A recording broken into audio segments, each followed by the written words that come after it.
Hello everyone. आज हम discuss करने वाले हैं रसायन विज्ञान, जो कि बहुत ही इम्पोर्टेंट है आपके एग्जाम पॉइंट ऑफ व्यू से। डायरेक्ट क्वेश्चन आपको देखने को मिल जाएंगे। तो चलिए शुरू करते हैं। पहला क्वेश्चन है आपका, किसमें बंद कोण न्यूनतम होता है? Which of the following has minimum bond angle? Option है H2S, NH3, CH4 या फिर H2O। किसमें बंद कोण न्यूनतम होता है यानी कि कम होता है? तो बेसिकली आपको बंद कोण के बारे में पता होना चाहिए, किसमें अधिक होता है किसमें कम होता है। और बहुत ही आसान है। NCERT की बुक में अगर आपने थोड़ा सा डायग्राम भी देखा होगा, इनके इमेजेस भी देखे होंगे, तो भी आपको अनुमान लग गया होगा। और बंद कोण क्या होता है, जैसे मान लो ये आपका H2O, ठीक है, ये इधर H इधर H, ये बीच में कितना कोण बना रहा है, ये होता है बस। तो यहाँ पर इसका जो राइट ऑप्शन हो जाएगा वो होगा, क्योंकि आपको पता है कि H2O का भी काफ़ी बड़ा होता है बंद कोण, काफ़ी गैप होता है इसके बीच में। CH4 का भी काफ़ी लॉन्ग होता है, ठीक है, और NH3 का भी काफ़ी बड़ा होता है, यानी कि 100 के ऊपर ही रहता है इनका। जबकि H2S का जो बंद कोण है वो 92 के समथिंग होता है। तो राइट ऑप्शन क्या हो जाएगा? सबसे कम हमारे पास H2, यहाँ पर H2S का ही होगा, इस वाले का। अब आप सोच रहे हो सर किस प्रकार, तो चलो डायग्राम के माध्यम से आपको समझा देते हैं। देखो विद्यार्थियों, यहाँ पर H2O, ये आपका जल, ठीक है, तो कितना है बंद कोण? 104 के लगभग, ठीक है, ये यहाँ पर देख लो आप बंद कोण। और यहाँ पर अगर आप CH4 का देखोगे, ये आपका CH4 कितना है बंद कोण? 109 के करीब। याद रखना 109 तो उसका हो गया, वाटर का 104 हो गया। अब इधर है ये आपका NH3, तो NH3 का कितना है? 106 के करीब, यानी कि कुल मिला के 100 के ऊपर ही है। अब आता है आपका H2S, कितना है? 92, तो सबसे कम इसी का है, इसीलिए हमारा राइट ऑप्शन क्या है? H2S, ठीक है। यहां पर टिक फर्स्ट वाले पे। अगला है, थोड़ा सा इसको एडजस्ट कर लेते हैं। निम्न में से कौन सी गैस अक्रिय गैस के नाम से जानी जाती है? Which of the following gas is known as inert gas, यानी कि नोबल गैस। हर किसी को पता होना चाहिए। अगर आपको पता है पीरियोडिक टेबल तो आप बता दोगे। ऑप्शन डी, ठीक है, ऑप्शन डी इसका राइट ऑप्शन होगा, क्योंकि ये लास्ट में जो कॉलम है नोबल गैस का, उसी में ये गैसें आती है। चलो देख लेते हैं। जैसा कि आप यहाँ पर देख पा रहे होंगे, ये है आपकी पीरियोडिक टेबल, और ये लास्ट में इंसर्ट गैसें आती है, जैसे कि आपका हीलियम हो गया, नियोन हो गया, आर्गन हो गया, ठीक है। तो ये पूरा आपको याद रखना है, ये इंसर्ट गैस नोबल गैस में इनको गिना जाता है। और हाँ, ये भी आपको पता होना चाहिए कि जो आपकी पीरियोडिक टेबल है, इसमें दाएं से बाएं जाने पर आकार में क्या फर्क पड़ता है, ऊपर से नीचे जाने पर आकार में क्या फर्क पड़ता है, विद्युत ऋणात्मकता में क्या फर्क पड़ता है। ये बहुत ही इंपॉर्टेंट है एग्जाम पॉइंट ऑफ व्यू से। चलिए, इसीलिए हमारा ऑप्शन डी हो जाएगा। अगला क्वेश्चन, रेडियोधर्मी कसे क्रिया की अभिक्रिया कोटि कितनी होती है? Reaction order of radio active. तो देखो विद्यार्थियों, ये आपके NCERT में भी दे रखा है 2, 4, 1, 3, ठीक है। तो बेसिकली यहाँ पर हर किसी को पता है कि जो रेडियोधर्मी कसे की क्रिया की अभिक्रिया होती है उसकी कोटि हमेशा 1 होती है, ठीक है, 1 होती है। अब यहाँ पर हर एक का पता होना चाहिए रिएक्शन ऑर्डर, और वो मैं आपको दिखा देता हूँ यहाँ पर। अगर आपको यह टेबल पता है तो आपको सब कुछ पता है। इस टेबल में से ही क्वेश्चन आपके बनते हैं, जैसे कि रिएक्शन ऑर्डर कौन सी कोटि की, 0, फर्स्ट, सेकेंड। तो यहाँ पर आपसे यूनिट पूछी जा सकती है कि 0 की यूनिट क्या होती है, ठीक है, फर्स्ट ऑर्डर की क्या होती है, सेकंड ऑर्डर की क्या होती है। तो आपसे यूनिट यानी कि मात्रक यहाँ पर पूछा जा सकता है, तो इसका भी थोड़ा ध्यान रखना आप। मात्रक का काफ़ी बार पूछा गया है, फर्स्ट ऑर्डर का क्या होता है यूनिट, तो सेकंड, ठीक है। तो इस प्रकार आपको पता होना चाहिए, और यहाँ पर ये फॉर्मूला भी पता होना चाहिए। पूरी टेबल ही इंपॉर्टेंट है आप लोगों के लिए। टेलीग्राम पर डाल देंगे टेलीग्राम को फॉलो कर रखा होगा, लिंक नीचे डिस्क्रिप्शन में दे रखा है। ठीक है, चलो बढ़ते आगे की ओर। अगला आपका डाइक्लोरोविस कॉपर सेकंड का सूत्र आपको बताना है। तो बहुत ही आसान है, कोऑर्डिनेशन कंपाउंड होने पड़ा होगा। तो यहाँ पर आप देख पा रहे डाइक्लोरो, ठीक, विस यूरिया कॉपर सेकंड। तो ये होता है इसका सूत्र, ये रहा, याद रखना ये वाला। तो राइट ऑप्शन यही दे रखा है यहाँ पर भी। Clear.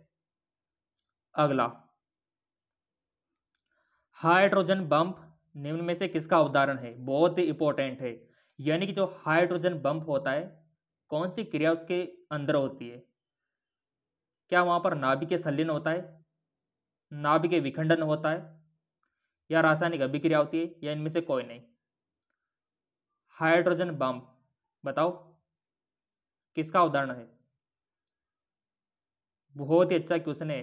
Nuclear fusion, nuclear fission reaction, और एग्जाम में ऐसे ही क्वेश्चन बनते हैं आपके। तो देखो विद्यार्थियों, हाइड्रोजन बम्प बहुत ही खतरनाक होता है, काफी किलोमीटर एरिया को ये कवर कर लेता है ब्लास्ट के रूप में। ठीक है, तो इसमें ऐसा क्या होता है कि इतनी एनर्जी निकलती है? इसमें एक्चुअली नाभिकीय संलीन होता है, कुल मिला के नाभिकीय संलीन होता है, और संलीन होने से ही इतनी एनर्जी निकलती है। तो यहाँ पर फर्स्ट वाला सही होगा आपका, ये वाला न्यूक्लियर फ्यूजन। याद रखना, आपसे यूं भी पूछा जा सकता है कि सूर्य में कौन सी अभिक्रिया होती है, संलीन होती है, विखंडन होती है, परमाणु बम में कौन सी होती है। तो ये बेसिक बातें जो आपको पता होना चाहिए। तो हाइड्रोजन बम में नाभिकीय संलीन होता है। अब यहाँ पर थोड़ा सा डायग्राम में आपको दिखा देता हूँ किस प्रकार अभिक्रिया होती है और किस प्रकार यहाँ पर एनर्जी निकलती है। तो सबसे पहले तो आप हाइड्रोजन बम का ब्लास्ट देख लो कितना खतरनाक होता है। ये हाइड्रोजन बम का ब्लास्ट है, किलोमीटर एरिया तक देख लो आप, दूर दूर तक इसने कवर कर लिया, और यहाँ पर खड्डा भी बन जाता है। इतना डेंजर होता है ये देखो आप। अब यहाँ पर सोचने वाली बात है कि इतनी एनर्जी आखिर कहाँ से निकलती है? छोटा साइज, जबकि इतनी ज़्यादा तो हमारे पास लकड़ियाँ गैस होती है, उनसे भी नहीं निकलती। मान लो कोई लकड़ी का पूरा ढेर हमारे पास है, उनको जलाए फिर भी इतना विस्फोट तो नहीं होता। बट यहाँ पर छोटी सी चीज़ है, इसमें इतना क्या हो रहा है कि इतना ज़्यादा विस्फोट हो रहा है? तो हो रहा है बहुत कुछ। इधर देखो आप, ये हो रहा है वहाँ पर ड्यूटेरियम ट्राइटेनियम फ्यूजन हुआ, हीलियम निकला, एनर्जी निकली, और ये एनर्जी हमें दिखाई दी विस्फोट के तौर पे। तो ये एनर्जी ही हमको दिखाई देती है जो वहाँ पर विस्फोट करती है, और ये फ्यूजन होने से ऐसा हो रहा है। तो ये समझने वाली बात है। और हाइड्रोजन बम तो बहुत ही छोटा होता है। कितना छोटा होता है ये देख लो, छोटा सा होता है हाइड्रोजन बम, इतना सा, एक गिलास जैसा। और इसी में ये अभिक्रिया होती है नाभिकीय संलीन की, और उसी के होने से क्या होता है? इतना बड़ा विस्फोट होता है। क्लियर। तो ये नाभिकीय संलीन का ही परिणाम है। चलो बढ़ते आगे की ओर। अगला है आपका, निम्नलिखित में सबसे छोटा धनायन है। Which is the smallest cation among the following? सबसे छोटा धनायन आपको बताना है। तो चार ऑप्शन आपके सामने हाजिर है, बता दो, और लॉजिक होना चाहिए उसके पीछे। सबसे छोटा धनायन तो बहुत आसान है, ऑप्शन नंबर फर्स्ट वाला। ठीक है, अब यहां पर ऑप्शन फर्स्ट ही क्यों होगा? ऑप्शन फर्स्ट इसलिए होगा क्योंकि जितना ज़्यादा उस पर पॉजिटिव आवेश बढ़ता जाता है उतना ही उसका आकार छोटा होता जाता है। ठीक है, और दूसरी बात, आवर्त सारणी में दाएं से बाएं जाने पर भी क्या होता है आकार में, आपको पता ही है। चलो इसको समझ ही लेते पूरा। देखो हमारे पास ये कुछ आयन है, ये आ रहा आपका एल्यूमिनियम। ठीक है, इन सभी में 10 इलेक्ट्रॉन होते हैं, इसमें भी 10 होते हैं, और कैल्शियम में थोड़ा 18 इलेक्ट्रॉन होते हैं। ठीक है, तो वैसे यहाँ पर अगर आप देखोगे तो इसमें चार्ज, यहाँ पर आप देख पाओगे जितना ये बढ़ेगा ना तो साइज उतना ही डिक्रीज होगा, सिंपल सी बात है। और दूसरी बात है कि यहाँ पर आवर्त सारणी में दाएं से बाएं जाने पर भी आकार कम होता है। तो कुल मिला के हमारा यहाँ पर एल्यूमिनियम ही बैठ रहा है। ठीक, तो इसीलिए सबसे छोटा धनायन यही है क्योंकि इस पर चार्ज भी ज़्यादा है, और दूसरी ओर ये आवर्त सारणी के बाएं साइड में भी आता है। ठीक है, अगला, यदि विलयन का क्वथनांक T1 विलाय का क्वथनांक T2 तो क्वथनांक में उन्नयन होगा। बताओ। एनसीईआरटी में चैप्टर नंबर 2 सॉल्यूशन, वहां से बना क्वेश्चन है और बहुत ही आसान है, बहुत ही आसान। कि क्वथनांक में उन्नयन यानी कि बहुत ही आसान है कि विलयन का क्वथनांक में से अगर विलाय का क्वथनांक को निकाल दिया जाए तो बचेगा क्या? वही बचेगा क्वथनांक में उन्नयन। तो वही है T1 माइनस T2 जो कि आपने सोचा था, T1 माइनस T2। क्लियर। अगला बच्चों वाला क्वेश्चन, पीएच मान है 3, 5, दोनों बम्पर विलयनों को समान आयतन में मिलाने पर रिजल्टेड यानी कि परिणामी विलयन का कितना पीएच होगा। मान लो जैसे कि दो हमारे पास फर्क नली है, एक में 3 pH का है, एक में 5 pH का है। जब दोनों को मिला दिया जाता है तो हमारी जो रिजल्टेड रहेगी उसमें कितना रहेगा इसका pH, वो आपको बताना है। तो वो रहेगा आपका 3.3। ठीक है, 3.3। अगला, यह समीकरण कहलाती है, ये तो बहुत ही सिंपल क्वेश्चन है, ये तो आपकी नेसाट समीकरण कहलाती है। क्या कहलाती है? नेसाट समीकरण। जहां पर भी ये दे रखी है ना तो समझ लो ये नेसाट समीकरण है आपकी, और ये आपके चैप्टर में भी है नेसाट समीकरण। अब आता है पॉलीमर बहुलक वाला चैप्टर, और बहुलक तो मैंने आपको अच्छे से पढ़ाया था, पूरा चैप्टर भी दूसरे चैनल पे जाके देख लेना, लिंक नीचे दे रखा है। नायलॉन 66 एकलक इकाई आपको बतानी है, यानी कि जो नायलॉन 66 एक बहुलक है ये किससे मिलकर बना हुआ होता है, कौन सी इकाइयों से जुड़कर ये बना हुआ होता है, और आपको हर एक का पता होना चाहिए, हर एक का, कि कौन सा किससे मिलकर बना है। अभी मैं आपको दिखाऊंगा। तो ये मिलकर बना होता है आपका 1,6 डायएमीन हेक्सेन तथा 1,6 हेक्सेन डायओइक अम्ल से, जो दे रखा है ऑप्शन नंबर डी में। तो इसी प्रकार जितने भी बहुलक है उनका एकलक तो आपको पता ही होना चाहिए। जैसा कि आप यहां पर देख पा रहे होंगे, जैसे पॉलीप्रोपिन, तो इसका एकलक क्या होता है? प्रोपिन। पॉलीस्टायरीन का क्या होता है? स्टायरीन। पॉली वाइलिन क्लोराइड यानी कि पीवीसी का क्या होता है? Violin chloride. और गिल पटल का क्या होता है? गिल पटल का होता है आपका एथिलीन ग्लाइकोल। और बेकेलाइट का फिनॉल और फॉर्मेल्डिहाइड। ठीक है, बेकेलाइट का क्या होता है? फिनॉल और फॉर्मेल्डिहाइड। तो ऐसे एकलिक इकाइयां आपको पता होना चाहिए कि किससे मिलकर बना हुआ है। और आपका रेंजिन, इधर देखो आप, तो यहाँ पर आपका बहुलक का वर्गीकरण भी है, जैसे कि प्राकृतिक बहुलक होते, अर्ध संश्लेषित होते, संश्लेषित होते बहुलक।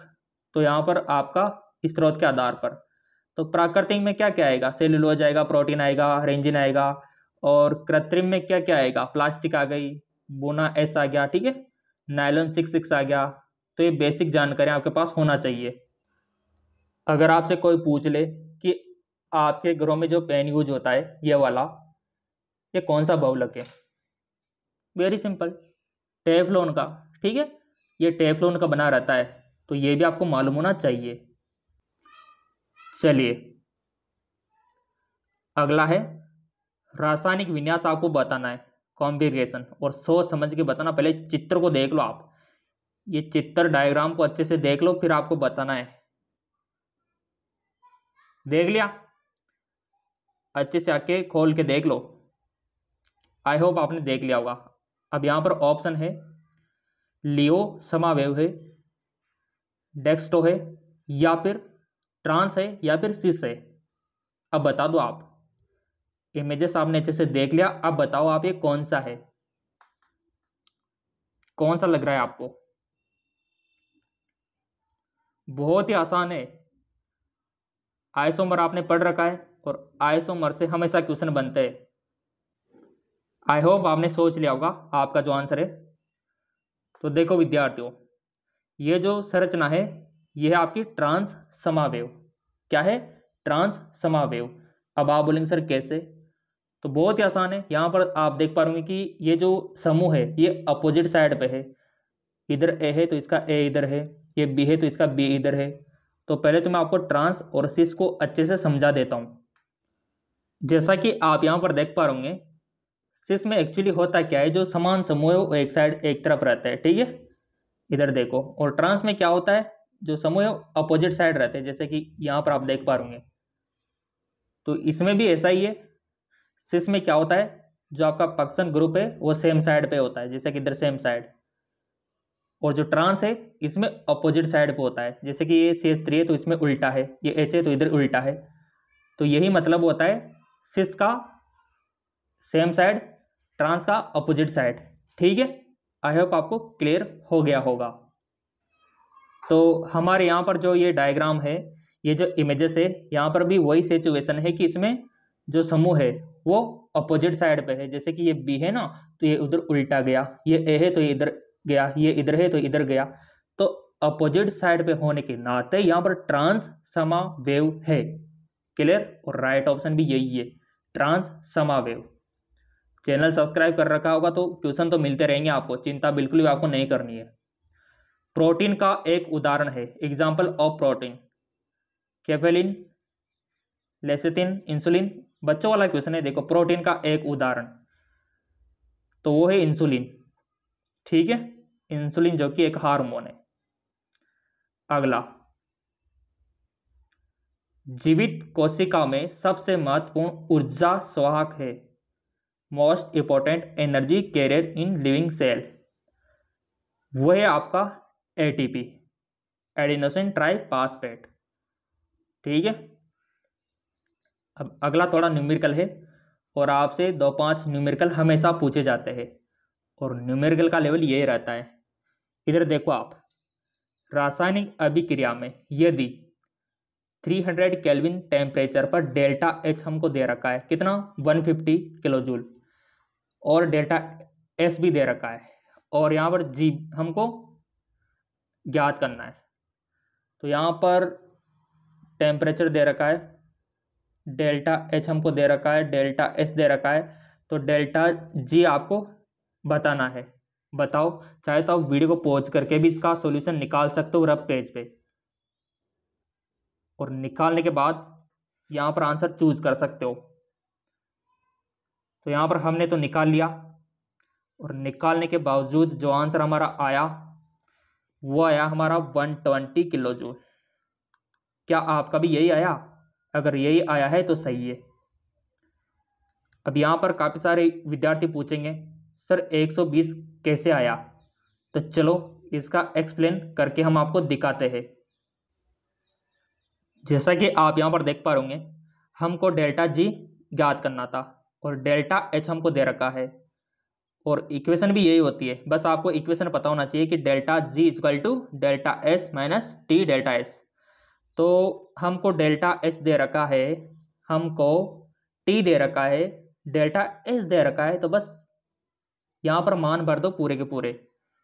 तो हमने डेल्टा H का भर दिया, T का भर दिया, डेल्टा S का भर दिया, और जब इनको सोल्व करेंगे तो निकल के आएगा हमारा 120 किलो जूल। तो ऐसे आपको इक्वेशन पता होना चाहिए। मैंने पहले बोल रखा है आपसे कि इक्वेशन देख लो, थोड़ा सूत्र देख लो आप, ताकि छोटा मोटा कोई न्यूमेरिकल आ जाए तो आप कर दो और आप नंबर लेकर निकल जाओ। तो इस प्रकार इसका सॉल्यूशन होगा। और हाँ, इसीलिए इसका राइट ऑप्शन भी यही है, 120। क्लियर? अगला, प्लेटिनियम इलेक्ट्रोड द्वारा तनु H2SO4 द्वारा विद्युत अपघटन करने से कैथोड पर प्राप्त होता है। बताओ, जब आप H2SO4 का विद्युत अपघटन करोगे तो यहाँ पर कैथोड पर कौन सा जाएगा? कैथोड एनोड जानते तो हो ना आप। कैथोड क्या होता है, एनोड क्या होता है? कैथोड का मतलब होता है यहाँ पर नेगेटिव, और एनोड का मतलब होता है पॉजिटिव। ये आपको पता होना चाहिए। तो कोई पात्र है ऐसा जिसमें यहाँ पर इलेक्ट्रोड डले हुए हैं, तो हाइड्रोजन कौन से पे जाएगा? पॉजिटिव पे जाएगा, नेगेटिव पे जाएगा? बताओ। कैथोड पर क्या प्राप्त होगा हमको? क्या SO2 होगा, क्या O2 होगा, क्या H2 होगा, क्या NH3 होगा? बताओ। बहुत ही आसान है, कैथोड पर हमको H2 प्राप्त होगा। अब आप बोलेंगे सर क्यों होगा? ये इसलिए होगा क्योंकि कैथोड यानी कि नेगेटिव और हाइड्रोजन क्या है? पॉजिटिव। तो पॉजिटिव है तो कहाँ जाएगा? नेगेटिव की तरफ। तो ऑब्वियसली बात है कैथोड पर हाइड्रोजन गैस हमको मिलेगी। चलो डायग्राम दिखा देते आपको। जैसा कि आप यहाँ पर देख पा रहे होंगे, ये उसका डायग्राम और ये है आपका पूरा H2SO4 का विलयन और उसमें छड़ें डूबी हुई है। और ये आपका नेगेटिव यानी कि कैथोड और ये आपका पॉजिटिव एनोड। तो यहाँ पर खुद आप देख पा रहे होंगे, जब इसमें विद्युत धारा प्रभावित करते हैं तो यहाँ पर हाइड्रोजन जो हमारा मूव हो रहा है वो नेगेटिव की तरफ ही जाएगा, क्योंकि अपोजिट चार्ज में अट्रैक्शन होता है। और यहाँ पर जाके हाइड्रोजन गैस बन जाएगी काफ़ी सारी, और ये SO2 वगैरह O2 वगैरह पॉजिटिव पे चली जाएगी। अगर वो पॉजिटिव की कहता तो हाइड्रोजन इधर जाती है एनोड पे, ठीक है, और कैथोड पर हाइड्रोजन गैस जाती है। क्लियर?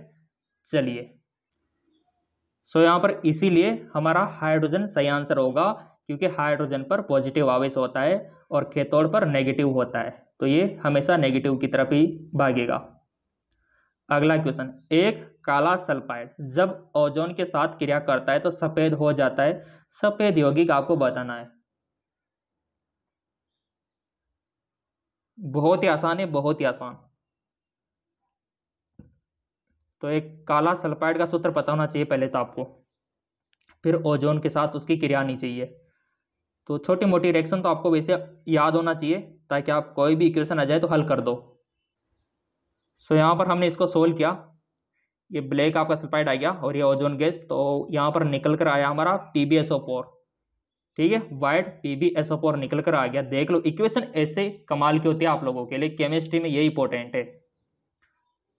तो इस प्रकार वाइट हमको PbSO4 वहां पर मिलेगा, ये रहा आपका PbSO4।